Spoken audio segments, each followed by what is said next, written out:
नमस्कार दोस्तों। भारत के पड़ोसी देश बांग्लादेश में हिंसा रुकने का नाम नहीं ले रही है और इन दंगों में मरने वाले लोगों की संख्या बढ़कर लगभग 700 हो चुकी है। 5 अगस्त को बांग्लादेश की प्रधानमंत्री शेख हसीना बांग्लादेश छोड़कर भाग गई थी और उन्होंने भारत में आकर शरण ली थी। अब बांग्लादेश में सत्ता परिवर्तन की तैयारी चल रही है और Nobel prize winner Mohammad Yunus को बांग्लादेश की अंतरिम सरकार का हेड नियुक्त कर दिया गया है। आज के इस वीडियो में हम बांग्लादेश में हो रहे भीषण दंगों के प्रमुख कारणों को विस्तार से समझेंगे और बांग्लादेश की आजादी की पूरी कहानी को समझेंगे। बात करेंगे बांग्लादेशी हिंदुओं पर हो रहे अत्याचारों की। क्या है बांग्लादेश में हो रहे दंगों की पूरी कहानी, आइए समझते हैं।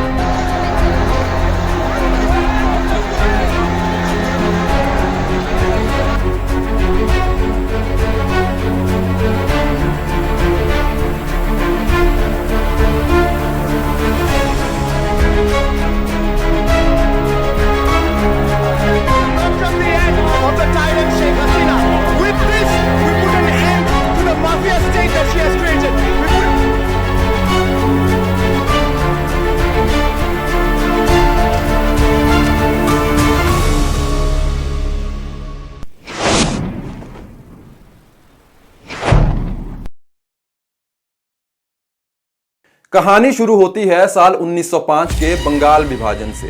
16 अक्टूबर 1905 को वायसरॉय लॉर्ड कर्जन ने बंगाल विभाजन यह कहकर कर दिया था कि बंगाल राज्य का क्षेत्रफल बहुत बड़ा है और आबादी है 8 करोड़ और इतने बड़े भूभाग पर एक अकेला गवर्नर शासन नहीं कर पाएगा।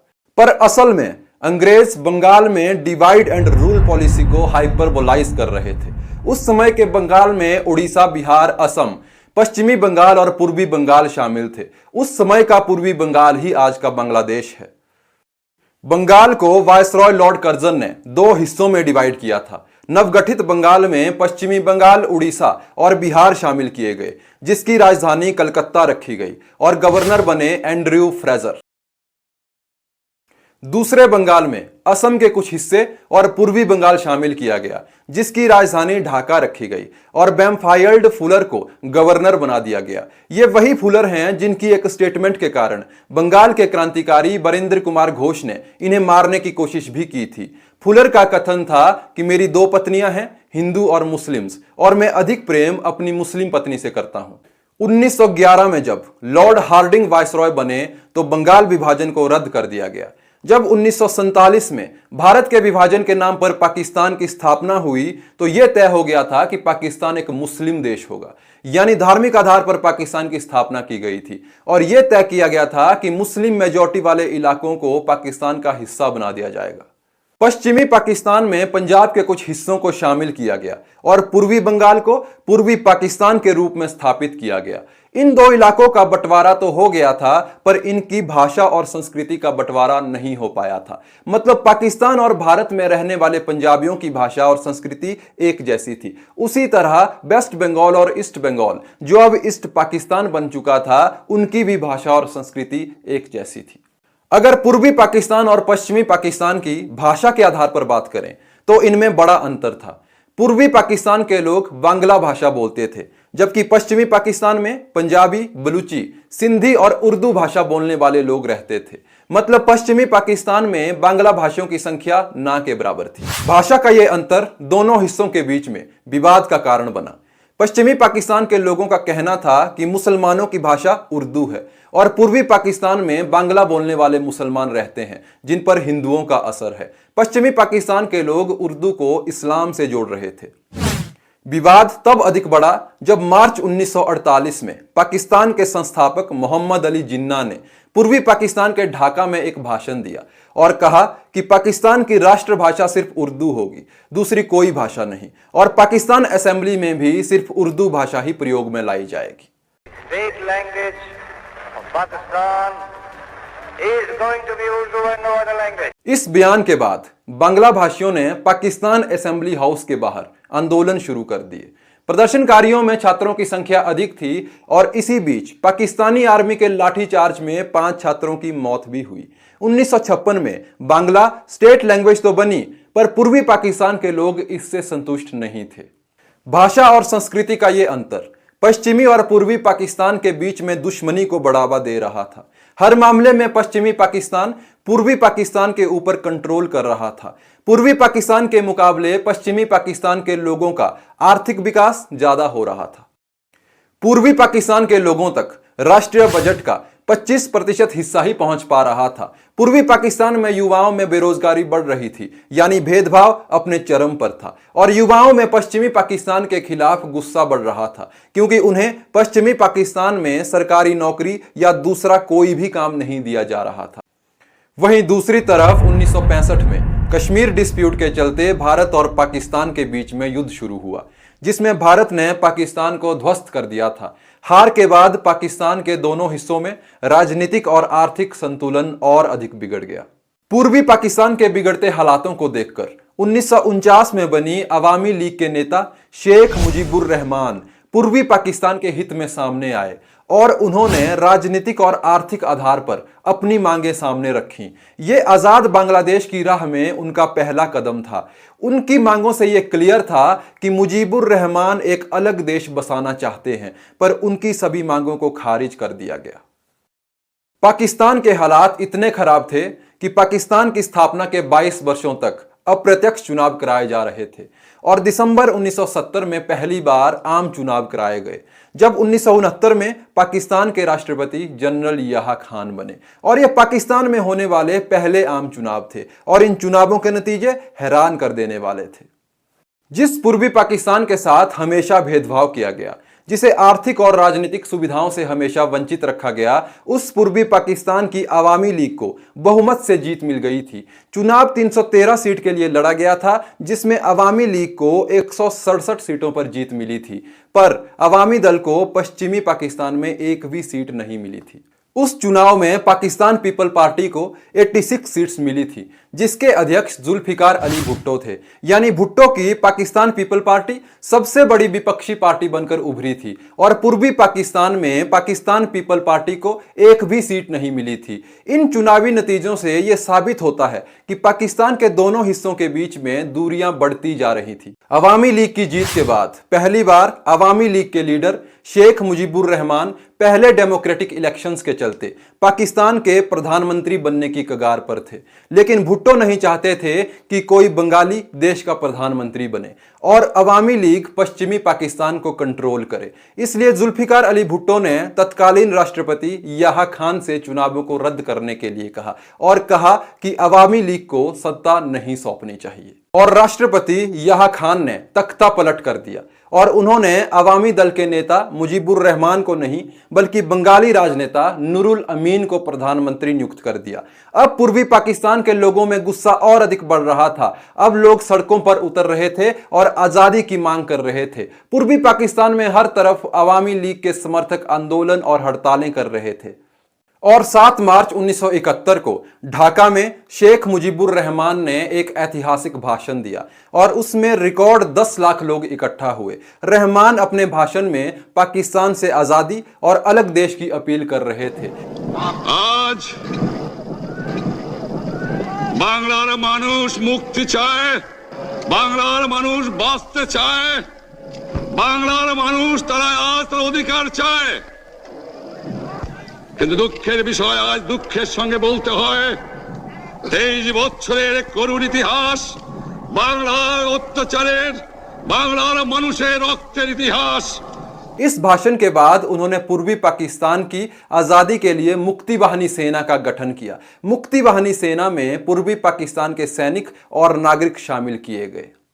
दूसरी तरफ 25 मार्च 1971 को राष्ट्रपति याह्या खान के आदेश पर ऑपरेशन सर्च लाइट की शुरुआत की गई।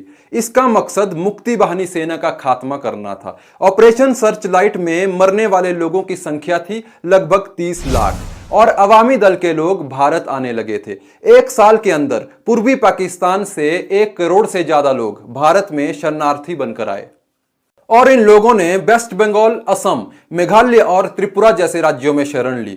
भारत सरकार पर इन रेफ्यूजीज की रहने और खाने की जिम्मेदारी आ गई थी। उस समय भारत की प्रधानमंत्री श्रीमती इंदिरा गांधी थी। ऐसे में श्रीमती इंदिरा गांधी की सरकार ने मुक्ति वाहिनी सेना की सहायता करने का फैसला किया और 29 जुलाई 1971 को इंडियन पार्लियामेंट में इसकी आधिकारिक घोषणा भी की। और सबसे पहले श्रीमती इंदिरा गांधी ने पूर्वी पाकिस्तान को बांग्लादेश कहना शुरू कर दिया था। भारत ने पूर्वी पाकिस्तान के सभी मुद्दों को संयुक्त राष्ट्र में उठाया, पर चीन और अमेरिका जैसे देश बांग्लादेश के गठन के खिलाफ थे। इसके बावजूद श्रीमती इंदिरा गांधी ने पूर्वी पाकिस्तान की मदद करने का फैसला किया। उधर पश्चिमी पाकिस्तान में 23 नवंबर 1971 को पाकिस्तान के राष्ट्रपति याह्या खान ने पाकिस्तानी सैनिकों से युद्ध के लिए तैयार रहने को कहा और 3 दिसंबर 1971 को श्रीमती इंदिरा गांधी कलकत्ता में एक सभा कर रही थी और शाम के 5:40 पर पाकिस्तान के लड़ाकू विमानों ने जोधपुर, आगरा, पठानकोट, अमृतसर और श्रीनगर के मिलिट्री बेसिस पर बम गिराने शुरू कर दिए। पाकिस्तान ने इस ऑपरेशन को नाम दिया था ऑपरेशन चंगेज खान। जवाब में भारत की सेना ने भी हमला किया और सबसे पहले कराची के नेवी बेस को उड़ाया और भारतीय सेना बांग्लादेश में दाखिल हुई और भारत ने 6 दिसंबर 1971 को बांग्लादेश को एक आजाद देश के रूप में मान्यता दी। मात्र 13 दिन के भीतर पाकिस्तान ने भारतीय सेना के सामने हार मान ली और पाकिस्तान के लगभग 93,000 सैनिकों ने अपने हथियार डाल दिए। शेख मुजीबुर रहमान दिल्ली पहुंचे और उन्होंने श्रीमती इंदिरा गांधी से मुलाकात की और भारत की आर्मी और जनता का धन्यवाद किया। बांग्लादेश दुनिया के नक्शे पर एक अलग देश के रूप में सामने आया और भारत में 16 दिसंबर विजय दिवस के रूप में मनाया जाने लगा।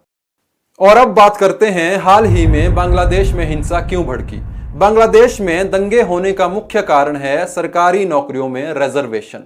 वर्ष 1971 में जिस युद्ध के कारण बांग्लादेश को पाकिस्तान से आज़ादी मिली थी, उस युद्ध में शहीद होने वाले वॉर हीरोज के परिवारों को सरकारी नौकरी में 30% आरक्षण मिलता है और इसी आरक्षण को खत्म करने के लिए बांग्लादेश में प्रोटेस्ट हुए। बांग्लादेश के युवाओं का कहना है कि सरकारी नौकरियां योग्यता के आधार पर मिलनी चाहिए, न कि आरक्षण के आधार पर। बांग्लादेश सरकार ने 2018 में इस आरक्षण को समाप्त भी कर दिया था, पर इसी साल जून में ढाका हाईकोर्ट ने इस आरक्षण को फिर से बहाल कर दिया और इसके विपरीत सुप्रीम कोर्ट ने ढाका हाईकोर्ट के फैसले पर रोक लगा दी थी और फिर से आरक्षण को समाप्त कर दिया था। बांग्लादेश सरकार ने भी इस आरक्षण की समाप्ति का ऐलान कर दिया था, फिर भी ये दंगे रुक नहीं रहे क्योंकि प्रदर्शनकारी चाहते हैं कि सरकार इस आरक्षण के खिलाफ एक कानून बनाए ताकि भविष्य में कोई और सरकार या अदालत इस आरक्षण को फिर से बहाल ना कर पाए। लोग चाहते हैं कि सरकार को इसके खिलाफ एक बिल लाना चाहिए और संवैधानिक रूप से आरक्षण को हमेशा के लिए समाप्त कर देना चाहिए। पर बांग्लादेशी सरकार ने ऐसा नहीं किया। प्रदर्शनकारियों का कहना है कि जिन फ्रीडम फाइटर्स के परिवारों को आरक्षण मिल रहा है वो शेख हसीना की पार्टी से जुड़े हुए हैं, क्योंकि 1971 के युद्ध का नेतृत्व शेख मुजीबुर रहमान ने किया था, जो शेख हसीना के पिता थे। 5 अगस्त को शेख हसीना ने बांग्लादेश की प्रधानमंत्री के पद से इस्तीफा दिया था और देश छोड़कर भाग गई थी और भारत में आ गई थी। ढाका में उनकी पार्टी अवामी लीग के मुख्यालय को आंदोलनकारियों ने जला दिया था। 2009 से शेख हसीना की पार्टी अवामी लीग सत्ता में थी और 15 साल से शेख हसीना बांग्लादेश की प्रधानमंत्री के पद पर थी। बीते दिनों बांग्लादेश में स्थिति इतनी खराब हुई कि बांग्लादेश में राष्ट्रपिता कहे जाने वाले शेख मुजीबुर रहमान की मूर्तियों को भी तोड़ा गया।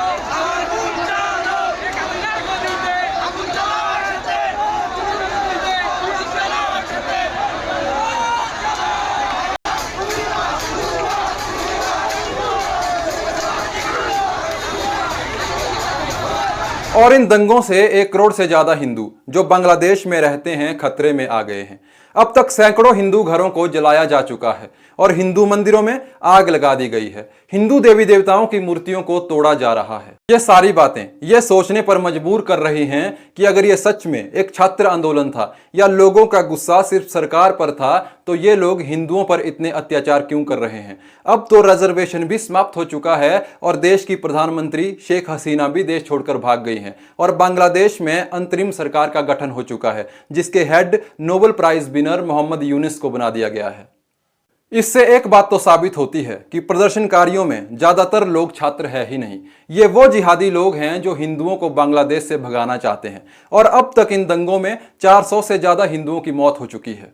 पर अब इस वायलेंस के खिलाफ बांग्लादेशी हिंदू संगठन एकजुट हो गए हैं और जोरदार प्रदर्शन कर रहे हैं। बांग्लादेशी हिंदुओं की ताकत और एकता को देखकर कट्टरपंथियों में डर फैल गया है। बांग्लादेश की सड़कों पर हरे रामा हरे कृष्णा के जोरदार नारे गूंज रहे हैं।